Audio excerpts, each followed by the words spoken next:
किसान की कहानी सुनाता हूं मैं आपको। एक बहुत मेहनती किसान था। वो बहुत मेहनत से अपने खेत की रक्षा करता था, बीज बोता था, फसल उगाता था, उसको काटता था और पैसे कमाता था। बड़ा ईमानदार था अपने काम के अंदर। लेकिन अब उसका खेत बहुत बड़ा हो गया, पैसे उसने कमा लिए, तो आसपास का भी जमीन उसने खरीद लिया। अब उसको एक सपोर्ट सिस्टम का जरूरत पड़ा। अब उसको लगा मेरे से अकेले से नहीं होगा, तो मुझे कोई ना कोई आदमी चाहिए जो मेरी सपोर्ट कर सकता हो। तो उसने इंटरव्यू लिया 2-4 लोगों का कि यार क्या तुम मेरे खेत में मेरी सपोर्ट करोगे, ये तुम्हारा सैलरी है।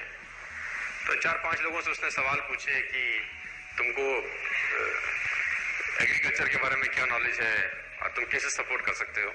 तो सब लोगों ने उसको अलग अलग जवाब दिए। उसको किसी का जवाब समझ नहीं आया तो उसने सबको रिजेक्ट कर दिया।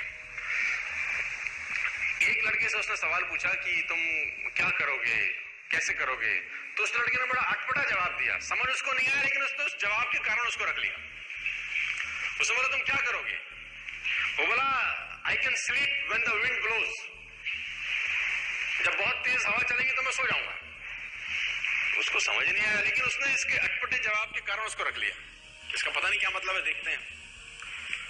अब वो दोनों खेत की रक्षा करने लगे। बढ़िया फर्स्ट क्लास फसल होती थी, काटते थे।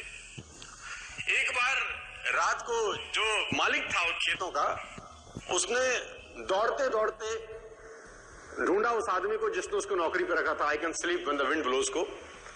और दौड़ते दौड़ते गया क्योंकि बहुत तूफान आ गया। तो उसको लगा यार ये फसल मेरी खराब हो जाएगी और जितने भी जानवर बंधे हुए हैं ये सब इधर उधर भाग जाएंगे।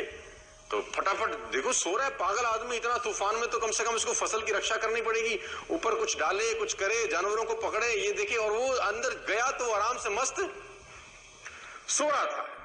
उसने बोला उठ, तेरे को पता नहीं कि तेरी नौकरी क्या है। उसने बोला मैंने तो कहा ही था I can sleep when the wind blows. उसने कहा ये पागल बेवकूफ आदमी है, कहां मेरे पल्ले पड़ गया है, मैं खुद ही करता हूं, तो जब तक जागेगा तब तक काम हो जाएगा। वो फटाफट जाके देखा, उसने जितने उसके पशु थे वो फर्स्ट क्लास तरीके से उसने बांध के साइड पे ऑलरेडी रखे हुए थे। जितनी फसल थी उसकी बढ़िया तरीके से उसने चौकीदारी कर रखी थी कि कोई तकलीफ नहीं है। उसने बोला जाके सो जाओ, मैंने काम ऑलरेडी पहले से कर रखा है। I can sleep when the wind blows. उसको समझ में आया इसका मतलब बड़ा सिंपल ये था कि जब परेशानी आएगी तब काम करने की जरूरत नहीं है, काम हमेशा उससे पहले करके रख लेना चाहिए।